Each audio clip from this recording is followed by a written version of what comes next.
So yeah, welcome. My name is Ben Solomon, and I'm the founder and managing partner of FedTech. I see some new faces, so welcome if you haven't been a part of our events before. Just to give you kind of our quick story. So FedTech is a venture accelerator based. We're in the DC area, but also have an Austin, Texas office. And what we do is really build and accelerate tech companies, really often in partnership with government agencies like NASA and others. And in the course of doing so, get to just work with hundreds of amazing researchers, entrepreneurs, and companies every year. So welcome if you're new to the community. And just to give you a little sense of the Fireside series that we're doing today started really in the early days of the pandemic when, if you all recall, we all had to be back in our home offices, and what we wanted to do was highlight just some of the amazing people that we have in our network. And what started off as just kind of a pilot idea has continued really to be several, dozen events now that we've hosted with speakers from the venture world, from industry, our lab partners like we have today with Dan Lockney, and some of our better portfolio companies as well. So so welcome to the Fireside series.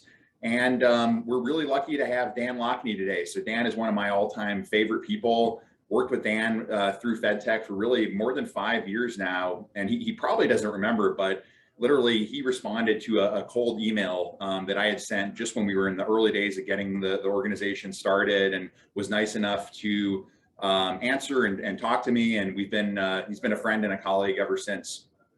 So one of my favorite things to do, at least in pre-pandemic times, was to visit Dan and his colleague Christy Funk at NASA headquarters downtown. And I can tell you, walking into NASA headquarters in DC, when you see the exhibits of the Apollo missions, the technology, you see that amazing logo, you feel truly special, and there's a good reason why. So NASA touches our world really in every way, in many ways you may not recognize. So NASA technology plays a role in all of our lives, and Dan is going to talk a lot about this today, but I wanted to just share a couple examples. So if you live in a cold climate like we do currently here in the DC region, much of your home insulation, there's technology that was developed by NASA supporting technology in your home insulation. If you have kids, like I do, 90% of all baby formulas have a fatty acid that was developed by NASA. The ear thermometers that you use when they're sick, NASA technology. The cell phone cameras that you use to capture those adorable moments have NASA technology. You guessed it. If you're a runner, like I try to be, the rubber molding used in your Nike Airs, the UV coating on your sunglasses, and that foil blanket that you wrap yourself in after the end of a long marathon, you guessed it, all technology that has roots with NASA.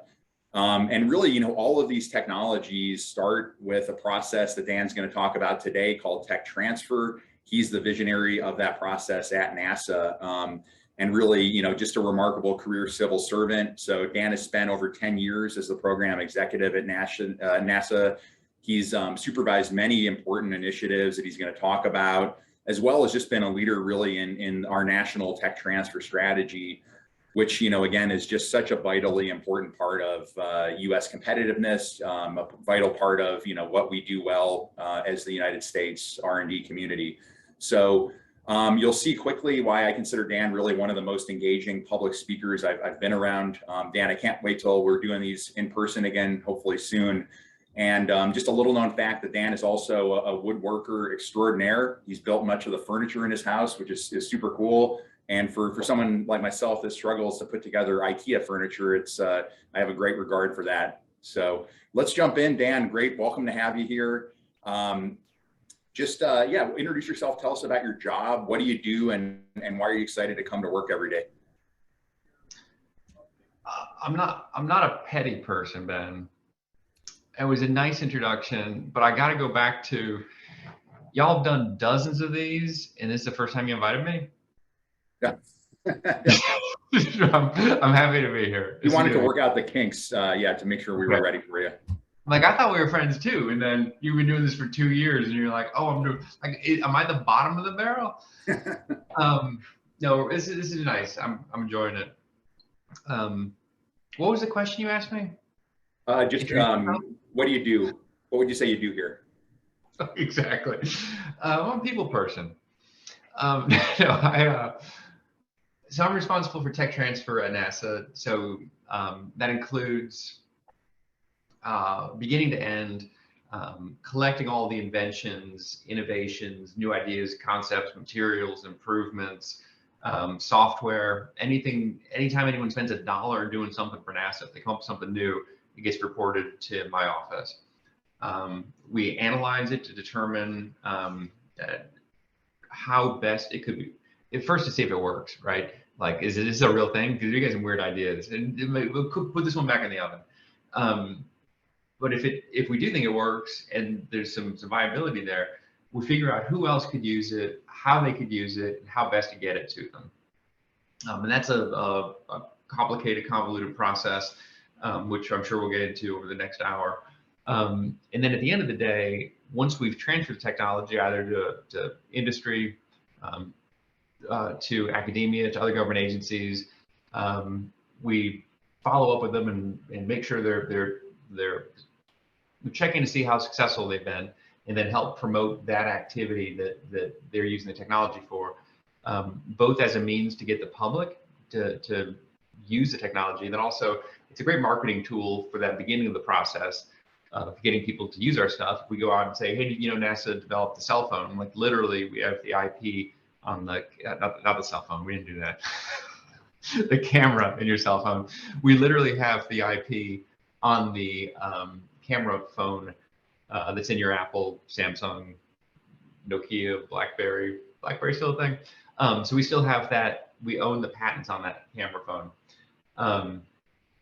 So that's a good marketing tool to get people in. Well, I want the next camera phone. So yeah, go look at our portfolios. We got a couple thousand technologies, hardware and software technology at NASA.gov that folks can use. Even orienting Dan a little bit. So maybe talk about the way NASA is structured, the centers, what goes on at the centers, and kind of the interplay between, programs that you might be reading about in the news, and how IP is developed. Sure. So NASA, and this is a smart design. It's spread across the country, blue states and red. It gets wide bipartisan support, and so we're all around the country. So I mean, you know about Johnson Space Center, whether you know it or not. Houston, we have a problem. That's Johnson Space Center's out in Houston. Cape Canaveral, you've heard of? That's actually an Air Force base. We're right next to to Cape Canaveral on the Cape, at Kennedy Space Center. That's where all of our human launches and a lot of other other payloads launch from, down in Florida, on the coast there, on the East Coast, about an hour outside of Orlando. And then we got JPL, which is the Jet Propulsion Lab out in California, Pasadena. That's managed for us by Caltech. That's our one contractor-operated lab. All the others are government-owned, government-operated. And JPL does all the cool Mars stuff, a lot of the planetary missions. Y'all are local to DC. You've driven past the NASA facility in Greenbelt. That's Goddard Space Flight Center. That's where we made Hubble Space Telescope. James Webb that just launched on Christmas, that was made there. Super smart planetary science folks. Ben's hometown, Cleveland, we got Glenn Research Center. That's an old military establishment that we inherited. It was originally an aeronautics center. World War II, they did a lot of icing research. We actually continued the icing research today. Ice on a wing, no good. We've got a couple other in California. You ever seen The Right Stuff, where like all the astronauts are like riding horses around in the desert? Like, that's Armstrong Flight Research Center. I'm going to ask you for a favorite NASA movie later. I want to know, yeah, but keep going, yeah. Okay, so Armstrong, that's like literally you could, middle of nowhere. We do weird experimental aircraft out there, like because they don't always land where they're supposed to. So that's out in the high desert, north of LA, about 90 minutes. We got a couple others. Stennis Space Center down in Mississippi. That's where we do our rocket propulsion testing. And so literally we carved this place out of the middle of a swamp in the 60s. This down there is like nobody was living in this area. So we carved this facility out of the swamp, built up our test stands, and the first time they tested the Saturn V rocket engine out there, it vibrated so much that the town 10 miles over, all the glass was knocked out of their windows. And we're like, well, it's the 1960s, Mississippi, we're the federal government, we're going to the moon. So we said, all right, y'all, we're gonna buy your homes and relocate you. So we moved a town full of people outside and then made a 25-mile acoustical buffer zone around the Stennis Space Center, Mississippi. And to this day, you'd be rolling around the NASA Center there, and there's an abandoned town. I'm like, what was this? So anyways, we got Langley Research Center down in Virginia. Anyways, you didn't ask for the geography. We got 10 centers all around the country. Each one has a different specialty. Each one has a different focus. And then each one also has a tech transfer office, and that's 10 to 20 people who do that process I just described to you. And then you got little old me sitting up here in Washington, D.C., kind of helping. I'm supposed to be leading it, but it's a big enterprise, and I do my best to stay out of the way and try to be helpful. Huge enterprise. I always think it's amazing just the breadth of technology that NASA develops and you know, the types of things that you're interested in. You mentioned a lot of things, you know, okay, rockets, aircraft, but what else? I mean, what else does NASA work on that? And then maybe share a couple of your favorite kind of success stories. You've told me a handful of just really neat instances where you've been able to get adoption of a NASA technology in some, you know, often wildly different application than it was initially developed for. Yeah, so we run the whole gamut of technical areas. We do a lot of materials, and those end up being real popular for tech transfer applications because everything's made out of a material. So we make lighter weight, stronger materials, materials that have, you know, a bunch of different characteristics that are useful in, you know, industrial applications like high temperature, high stress. We make a lot of sensors. Everything's got a sensor in it. So NASA makes a lot of sensors. Those are also very popular. A lot of automation and mechanical systems, robotics, a lot of medicine. We've got a lot of telemedicine. We've got a lot of protocols, tools, techniques for keeping astronauts safe and healthy when they're a couple hundred miles from the planet. And those end up being useful for delivery of medicine in remote areas.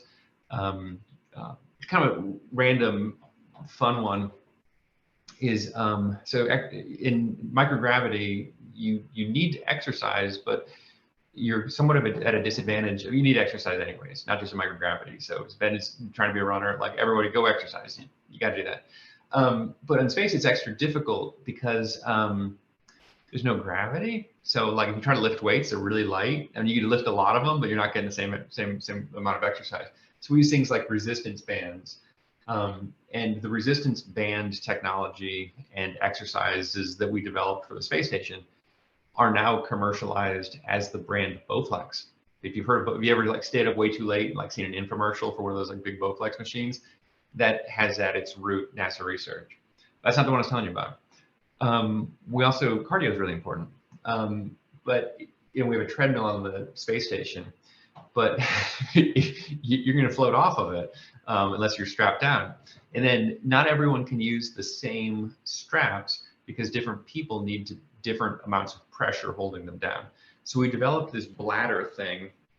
It's like a big donut, like one of those like swimmy floaty things, like with the little dinosaur head on it, but without the dinosaur head. And we inflate it, and we dial in the pressure just right for your weight and settings so that it replicates the gravity of Earth, and it pushes you down on the treadmill as if to replicate you running on Earth. So that's cool.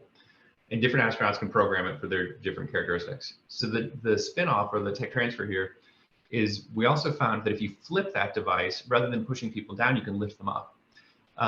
And being on a treadmill and having a little weight taken off of you is especially useful if you're recovering from an injury. So if you've got a bum knee, or I don't have to go into any kind of, y'all have heard of injuries before. so you can exercise without putting that much stress on the recovering part. And we gave that to some physical therapists. It was also has been useful for professional athletes for speed training to offload the weight and get your legs spinning at a faster cadence than you'd normally be able to if you were running. So So that trains and tricks your legs into thinking that moving that fast is a normal motion. And then when you, it's a little bit like the old cartoons, like when somebody gets scared, their legs start spinning and then they take off. It's that concept, but very scientific.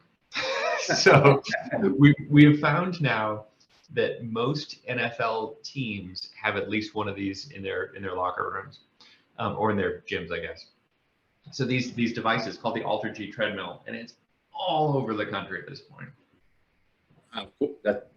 There's so many of these examples that are just remarkable.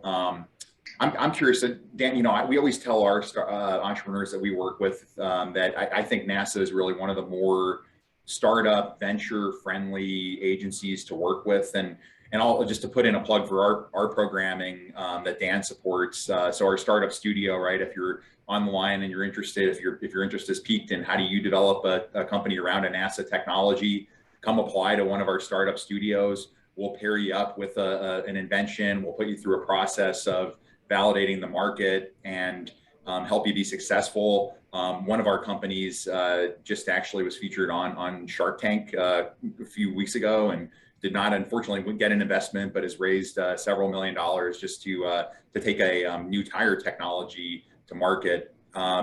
So I'm curious, Dan, in your opinion, why do you think NASA is so startup friendly? What is important to NASA about startups and about new venture creation? I wish there was some sort of like secret sauce or some sort of we've talked that I'm nowhere near as smart as you, especially when it comes to the business acumen. But one of the principles that I've instilled in this program is a customer service mindset and to think like a consumer. So in government, there's this. We're government. It's different. We're bureaucrats. It's a lot of policy, a lot of forms. We could easily get tripped up in jargon and start speaking this language that no one else understands. So one of the principles that I brought to this program is everything we do, think about it from the other person's perspective. So with our startups, for example, we're doing a lot of work with college students. We have this program called T2U, Tech Transfer University, where we take a technology very similar to the FedTech program, but with business schools. We take a technology into a classroom and say, what could y'all make of this? We used it for this application. What do you think? And we get the students to run through a course where they would do customer discovery and market analysis and say, we think there's a business here, we think there isn't. And in some instances, the students would say, we'd like to license from you. And it didn't seem right to me to take money from a college student, you know, especially they'd either borrow it from their parents, or you know how you get outside the bookstore, like you buy all your books and somebody's like, hey kid, want a credit card? We'll give you this like a free water bottle if you do. And then all of a sudden you've got credit card debt at like age 19. And you know what I'm talking about. So it didn't seem right to like give the credit card, saddle kids with credit card debt. So we thought, let's make this a free program of licensing for students to go through our program. And then quickly realized that, you know, startups in general, you know, one of the hardest things they've got is either generating or holding on to cash. Because I don't need the money, like the government doesn't need the money, like we're funded. So we realized that thinking through what the needs of our users are would be useful. So then same with our startup licenses, for example, which are no upfront fee. They're pre-negotiated, like we've set the terms already, and they're in favor of the company because we're not in this to make money, or like our goal is to get technology out there. So if I can give it to you in a simple way, it's a 3-page form, you tell me how you're going to commercialize it, and if it makes sense to me, go to town. So I think that's a big part of it, that we've simplified the process. Another thing, and I'm still embarrassed. I'm embarrassed at this point to be bragging about this because it just seems so fundamental and simple. But NASA is the only federal agency with its IP portfolio on a searchable website. And like, yes, I got a website. Everybody does, right? Well, not every federal agency. So we took every piece of IP we have and put it on the site, technology.nasa.gov. It's keyword searchable. It's organized by technical applications. and not using NASA jargon. Like we don't have like, we've got these dense technology roadmaps that we use for our own investments, but like for our outward facing portion, we've got like sensors, instruments, medicine, right? Easy stuff to navigate. A lot of entry points. You search it. We have a plain language description of what it is, what it does, benefits, how it's superior to the state of the art, and then potential applications, and then a button that says like, hey, call me if you got any questions, or click here to license it, or something like that.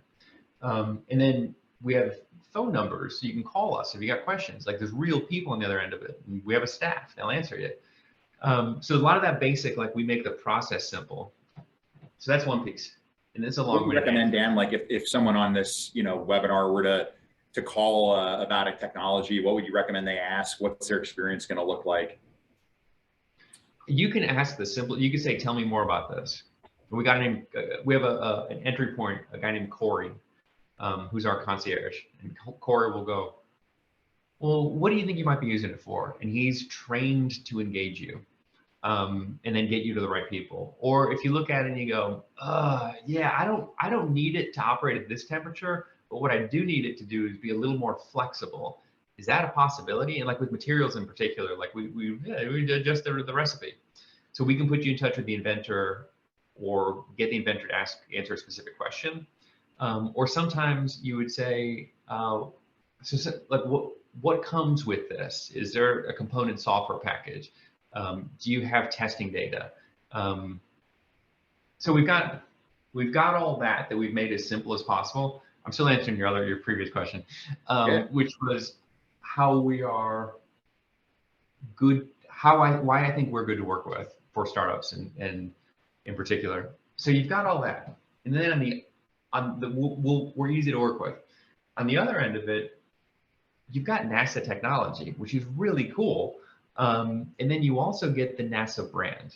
Now, one of the kind of like the softer power elements of working with NASA is you go out and talk to people and say, I've got this technology and it does this XYZ thing. And they go, okay. And then maybe you do, maybe you don't. But if you call them up and say, or you talk to me, so I have this technology that NASA developed that I have a license to commercialize. I go, wait, like NASA, like spaceships and stuff? Like those guys, they went to the moon? Like, yeah, and like the space telescopes and like all that other cool stuff, Star Trek. Yeah, them. And that's a you got half your marketing done. I don't have the numbers in front of me, but it's graded as like one of the most recognizable brands in the world, right up there, with Coca-Cola. I mean, it's spectacular, the marketing value. Yeah, Nike's another one. That swoosh is real popular, but I mean, it's been a couple of years since I've globetrotted, but it has always amused me. You can go, all over the planet, and you're going to see that. We call it the meatball, that blue NASA logo, very recognizable. The other piece is why NASA is good to work with. We're a white hat agency. We're the good guys. We don't want bad press. We want to, and it's a forward-leading agency that's always trying to do good, and it has a strong reputation, and we're very protective of it. So if it comes time to like helping someone versus hurting them, we're going to choose helping them. Great. Yeah, that's essential. Yeah.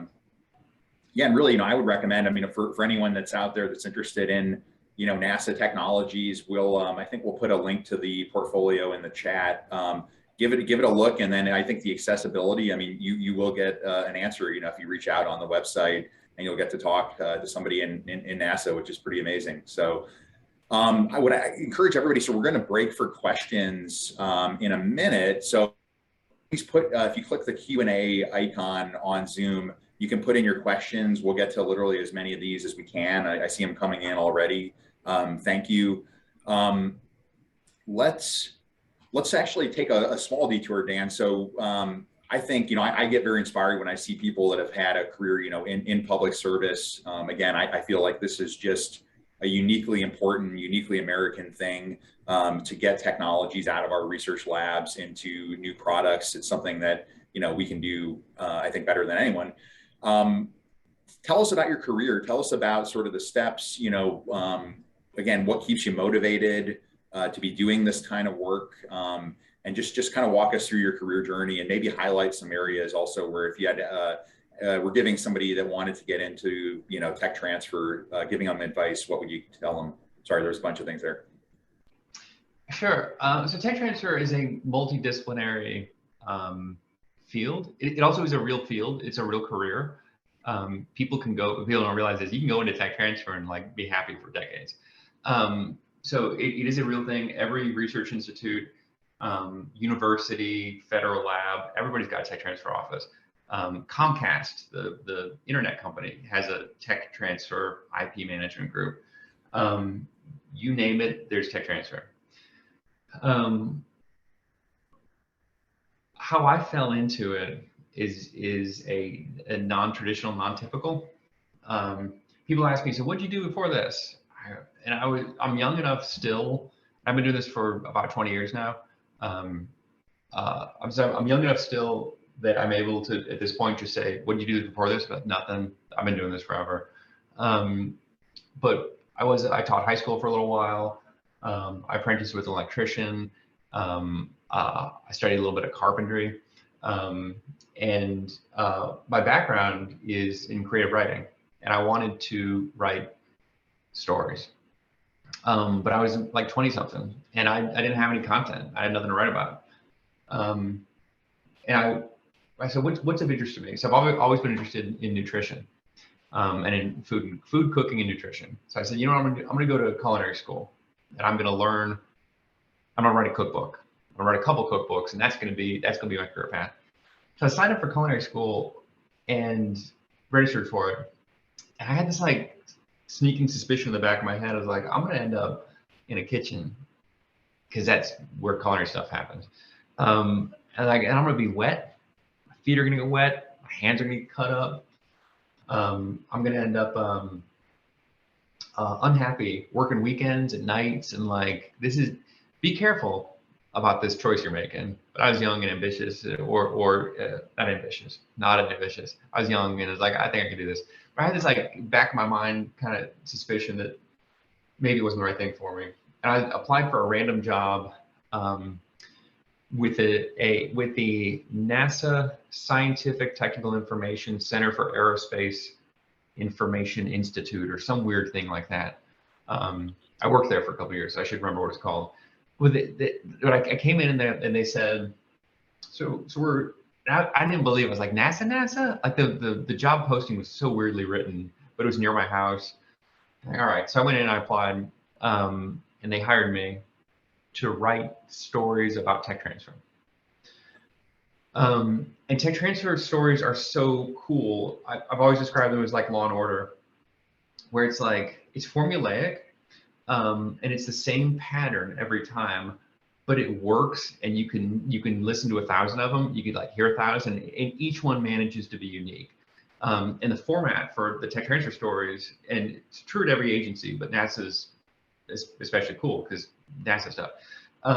So the formula goes like this. So somebody's working on a problem, and they run into an area where the state of the art is limited, and they have to develop a new technology, right? That's the beginning of every tech transfer story. So then like Law and Order, like dum dum, like, okay, that's how it starts. And then it's like, we develop this thing, and we realize someone else can use it. Dum dum, Law and Order, right? That's the Law and Order side. So then I won't do it every time. I'm gonna do it every time because it's fun. Okay, so then we figure out how to get it to the person, and we give it to them. Dum dum, right? And then all of a sudden, the real meat of it is, and now they're using it in who knows what application that it was never originally dreamed up to be used for. And then Dick Wolf, right? And then credits roll. So, and I ended up for a couple of years just writing these stories, interviewing 1,000 people, talking to a bunch of companies. And through that process of doing this for a while, I ended up getting this weird like Karate Kid training where it's like wax on, wax off. And he's like, you're not teaching me karate. You've seen yeah. The original Karate Kid. not this. Anyways, so Ralph Macchio, okay? And then he's like, you didn't learn karate? And then Mr. Miyagi's like, watch, you know karate all of a sudden, like wax on, like blocks the punch or whatever. So this is how I picture myself, Karate Kid. So having done all of this grunt work and talked to everyone in the country who had done tech transfer with NASA for several years, I ended up learning it. And then through some strange series of events, one day, about 10 plus years ago, 10, 11 years ago, I was young, people around me were a little bit older, they started retiring. And every time somebody retired, they would walk by my desk and go, hey, you still do work around here, right? I said, yeah, I like work. And they would give me a box. They'd say, here's my career. And I would sort through the box and divide it into piles, what needs to get done, what would be cool to do, what didn't need to get done. And eventually I collected enough boxes that I had a ton of mountain of work to do. And I went to go get some help, and I looked up and down the hallway and it was empty. And somehow there was no one there. Everyone had retired.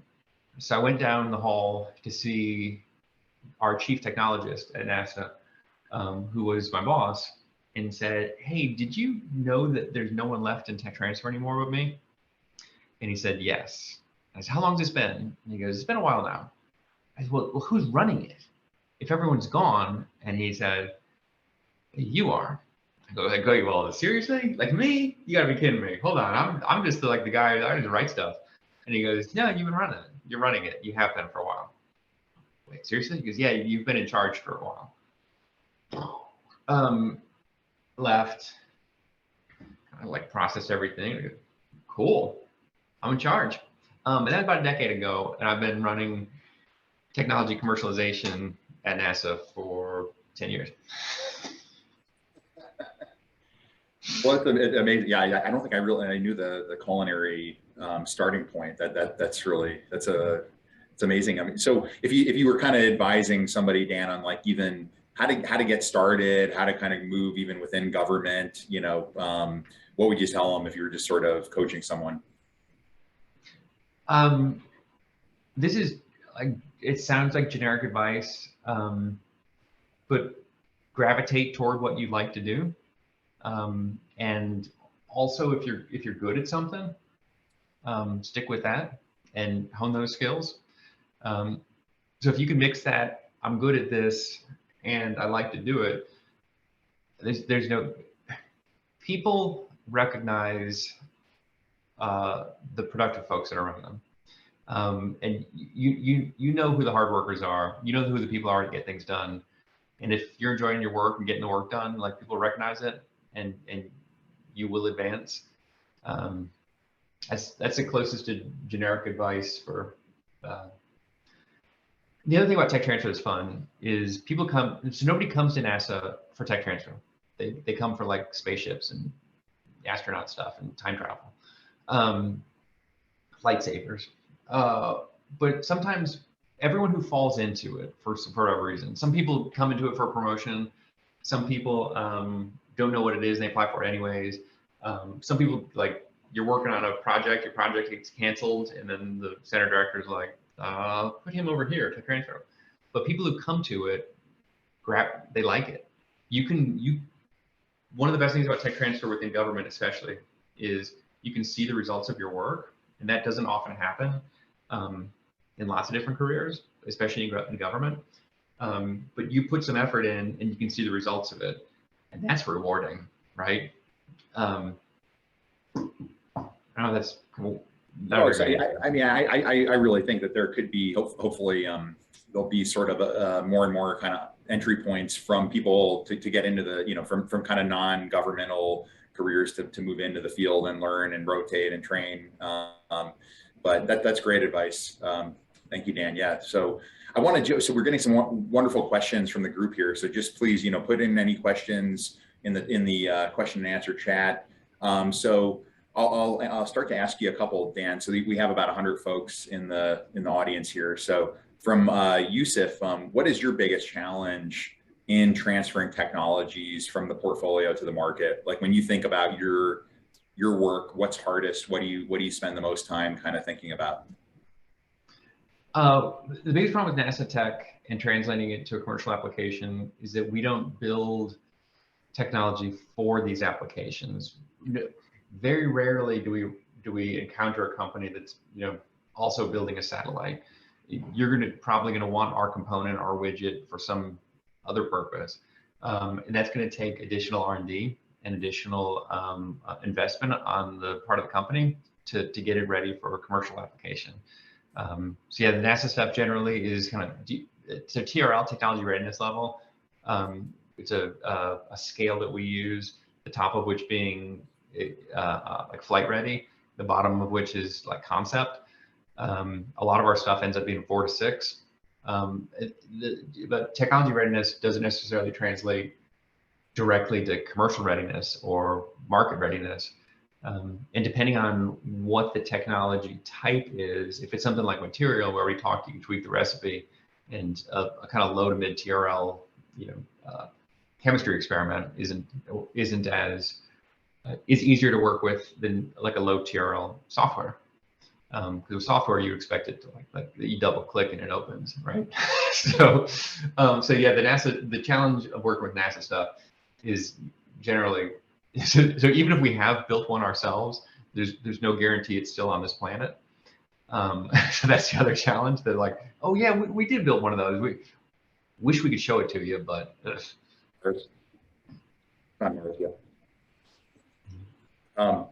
well, and I mean, I think it's an interesting point, the idea of kind of finding bridge funding, right? How do you move from a NASA application to something that can be, widely sold in a commercial market?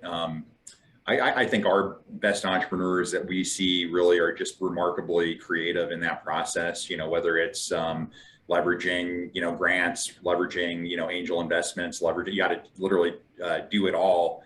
I'm wondering, Dan, if we think that SBIR, when done correctly, is kind of a perfect, translation mechanism for new ventures. Can you give maybe just the really hyper quick SBIR primer, and how that could be used hypothetically to commercialize a technology? Yeah, so SBIR, Small Business Innovation Research contracts. And as part of the Small Business Administration program, it's a set aside. Like every agency has to spend, I think it's 3% of their R&D budget on these awards every year. So the money is guaranteed and it's coming. And it's a multi-phase model. And the first phase 1, is generally a proof of concept, like writing a paper. And all the way up to the third phase is commercialization or infusion into a mission. And you end up at that first phase getting access to $150,000, $200,000. Every agency is a little bit different. So the one challenge with using SBIR funding for commercial purposes or for advancing commercialization is that generally an SBIR contract award will be for solicitation that aligns with a mission application, a mission need. So what you could do is you say, I'm going to license this technology for NASA, and I intend to use it for my purposes, which are over here, but I can further develop it with NASA funding if I do work on that technology to advance one of NASA's missions. So you can still learn from it, get a couple bucks, hire some researchers, buy some equipment. But yeah, SBIR is a great way especially for small businesses and startups to get a little extra government funding. But it's not free and clear, unencumbered investment though. It's a contract for work to be done. Yeah, absolutely. Yeah. And NASA's program is fantastic. There's just for everyone's knowledge, we've seen some interesting scenarios where one of our startups might license a NASA technology and pursue actually, SBIR funding, maybe from the Air Force or from the Army. And some of the DoD SBIR programs have kind of migrated into being a little bit more open topic. You come up with a cool idea that may happen to be, rooted from a NASA invention, that's fine. And then propose it, and they can often, consider that. So SBIR, for anyone that's kind of new to the space, definitely please read up on that. So Dan, I'm just kind of going through the questions here. We have kind of a number on the licensing process, right? So what goes into licensing, and then a handful of questions around exclusivity and what does that mean? You know, what areas are exclusive? What areas, you know, would by nature not be exclusive? And any comments on that? Yeah, so I'll start with the licensing application process. So we developed a tool called Atlas, Automated Technology License Application System, because we do acronyms in NASA, and modeled it kind of like conceptually after TurboTax.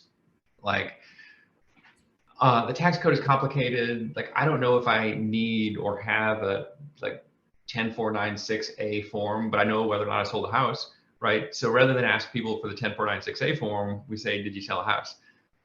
So similarly, a lot of the jargon we use in licensing is very, very insular. So rather than ask like what type of license you need, you're like, I don't know, I came here to apply for, I don't know, you tell me.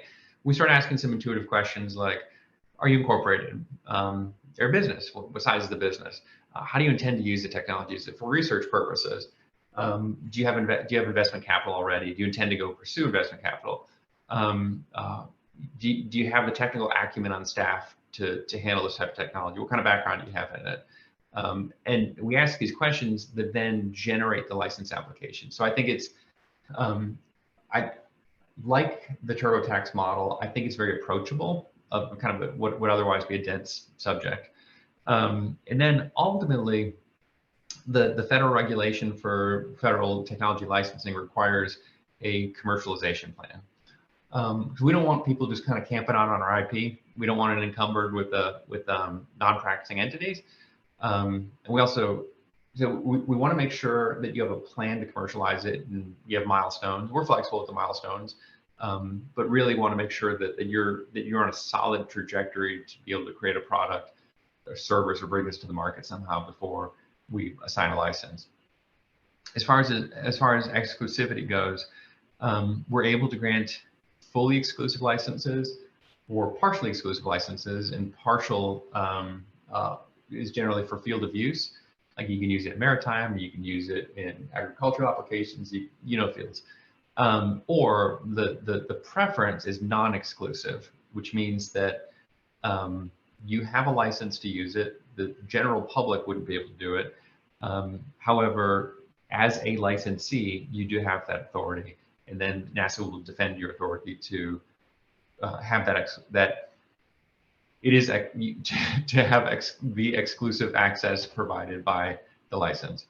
But non-exclusive is our preference. We also have even lower tier than that, something called an evaluation license or research license. That's kind of a test drive. So rather than develop a whole, let's say you don't even know what your milestones would be yet, because you don't know if the thing's going to work, or for your specific application. So maybe you want to get the data, maybe you want to get the drawings and have some conversations with the inventor. Maybe you want to go like cut some metal, attach some pieces, and see if it's even going to fit your needs. An evaluation or test drive license. We don't call it that, but I might rename it. So yeah, the evaluation license is the other type. So the top. Oh, and then just because people get confused about this sometimes, even the fully exclusive licenses, the government is always going to get to use it. Like we're always going to maintain our flexibility to be able to use that technology. So even a fully exclusive license still has that carve out saying that like if NASA develops this thing and we need to use it, we're going to use it. But you can have exclusive commercial use of it. Yeah, and I think it's usually a pretty fair proposition because, for everyone out there, you're getting pretty sophisticated, in tech that's had a lot of money put into it for comparatively, very affordable. So that's kind of the one caveat. I guess that's so one. Yeah, please. Yeah. I like to add this part also when I talk about licensing. So startup companies, we don't charge a penny. We have a no upfront fee license, so you don't give us any money up front. After 3 years, if you haven't commercialized it yet, there's like a little kick, like, hey, y'all still serious? And it's $1,000 or something. that if you haven't commercialized it for 3 years, you owe us $1,000 if you still want this thing. And then generally what happens is people go, I didn't even know I had that thing still. And then they let it go, or they're like, oh, we're so close. Here's $1,000. And be like, hey, we're just checking. You're fine. You can hold on to your money. And then what happens is once you start selling, a 4.2% royalty rate kicks in, and that gets paid back to the inventor as an incentive. And industry standard is usually about 7%. And I negotiated this with the different labs across the centers. I was saying 3, they were saying 5, and we settled at 4.2. And the reason we came up with 4.2 was an homage to Douglas Adams' Hitchhiker's Guide to the Galaxy, where the answer to life, the universe, and everything was the number 42. So we made it 4.2, both because we're all kind of nerds, and then also because it looked more exact, right? It seemed like they put some thought into that one. So it's 4.2 running royalty, right? But then on the standard licenses that aren't that startup variety, or just licensing in general, royalty fees, we give most of it to the inventor. And to give you an idea, our licensing fees are generally like $5,000, maybe $10,000. We're not financing missions this way. We're not taking your money to build spaceships and stuff.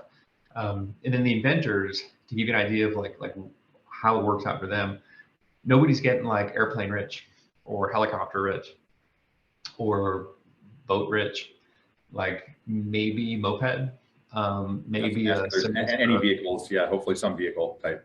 Yeah, you get a moped, you get a nice mountain bike, or you can pay for a semester of school maybe in state. So to give you an idea, like it's not space mission price tags on these things. What I think is fascinating. So FedTech, we get to interact with a lot of corporate partners now, and it's a very different game. If you want to go and license from a Fortune 50 company, you can do that, but you may have literally a $1 million kind of minimum deal that they're going to even be interested in having a discussion. So it is, and the tech is not better than what NASA develops. So I think it's an interesting place to be able to work with NASA as an early stage entrepreneur. So Dan, one thing that we kind of glossed over a little bit, and it's a little bit in the questions here too, is kind of the relationship with the inventor, right? So let's say you're granted a license. What have you seen be successful just in terms of how the best licensees kind of relate back to the lab? There is usually a person or people, right, that are there, and when there's kind of an alignment of where everybody's on the same page, we've seen that typically be the most successful. And inventors, they're not always 100% easy to work with, but it's some of my favorite, interactions are having those discussions. What do you think? How do you advise kind of working with your inventor if you're a licensee? So we won't patent a technology unless the inventor understands and agrees that they're going to they're going to get the opportunity to work with industry and transfer this thing. Like, we only patent for the purposes of commercialization, and we need the inventor there. We won't pay maintenance fees on a technology if the inventor is retired. Like, the inventor is key. So we tend to be protective of them up front. Like, oh, I'm interested in this technology. I got 20 questions. I'm like, I'll see if I can answer questions for you. Not me specifically, but someone. Corey, I mentioned Corey. So we'll get someone to field the answers. But once it gets a little more serious, we recognize that, you talk to the inventor and you say, I got these 6 ideas. And the inventor might save you months of time by saying, I tried all 6 of those. That's how I ended up here. And I don't know. It's like when you if you ever had an old car and you have somebody else, not worth the analogy. It would have been long-winded. We engage the inventor, and engagement with the inventor is key. We also have unique facilities at NASA that we do things that other people don't, and we let people use them. So we have test facilities. We've got equipment that you don't have to repurchase or build. And we'll share that with you guys. If you license from us and you're trying to get the technology off the ground and you need to use our labs or something, we have ways of working that out. One of my favorite things to see when it goes well is just the sort of symbiotic relationship between a researcher and the venture.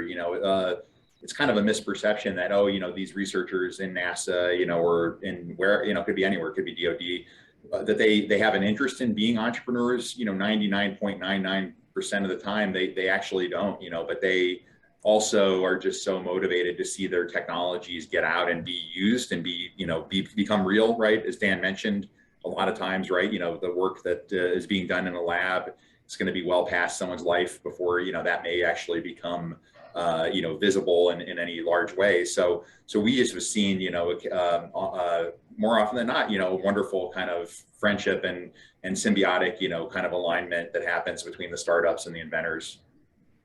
And y'all might have started to catch on that I love my job and I get talking about it and I could go on and on and on. Like everyone at NASA, we're all here because we love the work. Everyone here is passionate about it. You start talking to one of the inventors and about the thing that they invented. Oh yeah, they help you out. I think it's a little bit like, hey man, it's starting to get late. You sure you don't have someplace to be? It's like, I'm still telling you about the other. Yeah. Anyways. Cool. Well, so Dan, we're going to go into the speed round phase here. So thanks to everybody for the great questions. So I'm just going to ask you a couple speed questions here. So favorite NASA movie that has NASA involved, and what makes it your favorite? Moonraker. Okay. Did not see that one. Yeah. I don't know if it's really NASA involved in it, but yeah, big James Bond fan. Okay. If you haven't seen, I was going to give a spoiler about the new movie, but I won't. But just call me afterwards if you want to talk about it. Okay, now level deeper. Any dark horse? Any ones that you the rest of the world liked, but you did not like? I'm not a sci-fi buff. Like people are like, oh, have you seen? I'm like, oh, is it good? But yeah, so. Okay. Okay, next question. So kind of coolest launch or kind of most NASA-ish moment that you were a part of that you enjoyed the most? I was at STS-135, which was the last space shuttle mission. Standing in the press site, watching the, like, as close as you can get to it, and the rumbling of the engine taking off, and standing there, and I went, oh, wow. And the guy next to me goes, oh, wow. And I turned to look at him, he was standing next to John Oliver from Daily Show and John Oliver Show. I go, hey, John Oliver. He goes, hey, hi. And he goes, oh, NASA. And he goes, thank you. It was kind of a fun, like, double experience of cool. Yeah, that's a good one. Yeah, big John Oliver fan. And then last one, like, what's the most kind of wild / smartest concept that you've ever been around, even that irrespective of if it would work or not? What's a physics defying idea that you've seen in NASA that you can talk to? I've seen so many weird things, so much cool stuff. One of the ones I'm just like still scratching my head over is sublingual vocalization. And we have a researcher, Charles Jorgensen at Ames, which is in Silicon Valley. And he designed it for pilots that your brain thinks faster than you can speak and faster than you can direct your body to take action. And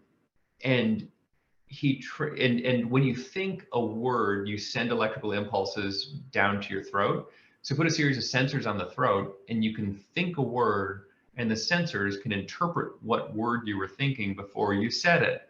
And that boggles my mind. But I went to his lab and I watched him steer a robot around by thinking different words. And the idea was to use this for pilots, but you can also see some great humanitarian applications for it, like for people who've suffered a stroke. And I forget whether it's aphasia or afaxia, but the one where you can think the words, but they just don't come out. But like now you would be able to think the words and then the machine would read them for you. So that's an amazing application of it. But then I also keep thinking about like, how cool would it be if there were silent cell phones? So when you take Amtrak or like get on an airplane and somebody's like yakking, if they could just be quiet and talk on their phone without using their dumb voices. Oh yeah, yeah. Okay, wow, that is a cool one. Okay, yeah, I know they're Yeah. in some interesting work in the big tech companies, kind of on that in that same spirit. Wow, I love that. Well, we are rapidly approaching the hour. Yeah, thank you, Dan, for being a part of this. Any last thoughts? Any advice for kind of entrepreneurs or for the community before we sign off? Check out that website, technology.nasa.gov. There's a lot of content in there, and if you're interested, like NASA is it seems monolithic, like a big government agency and like in movies and stuff, but it's really just people. And there's a contact us button on that website, technology.nasa.gov. It's got pictures of everybody, and they're real humans. You can click on their phone numbers. Don't click on their email addresses, or you call their phone numbers. My name's at the bottom of every page. If you click on that, it's a live. I don't know why I tell people this. It's a live button to send me an email. So look, we all exist, and we got a couple hundred people like standing by, ready to help. This is our goal. This is our job. So if you're interested, like we'll work with you, and we're real people, and you can get in touch with us, and we will answer your questions, and we're excited. Great advice. Yeah, please. And everybody, it's one of the absolute best places you can work with to grow, start and grow a great young tech company. So again, big thanks, Dan. Wonderful to spend the time with you. And a couple shout outs here as we conclude this event. So if you're interested in if you're an entrepreneur and you want to get started, either working with NASA or any of the other research partners that we work with, check out our website, fedtech.io. You'll see all of our upcoming programs. There are many ways to get involved, many different, depending on kind of if you're an entrepreneur or if you're an existing company, please check it out. And I want to give a shout out also that we will be having our next Fireside likely in February, date coming very soon. This is going to be a series that's sponsored by Johnson & Johnson, the biotech company, and will feature kind of similar thematics of how do you collaborate with government research. So more to come on that in our J&J series. And thank you all. Happy Friday. Thanks again to Dan and the team. I see Christy out there. Thanks for being a part of this and being a great collaborator. Thanks, See you Ben. soon. A lot of fun. See ya.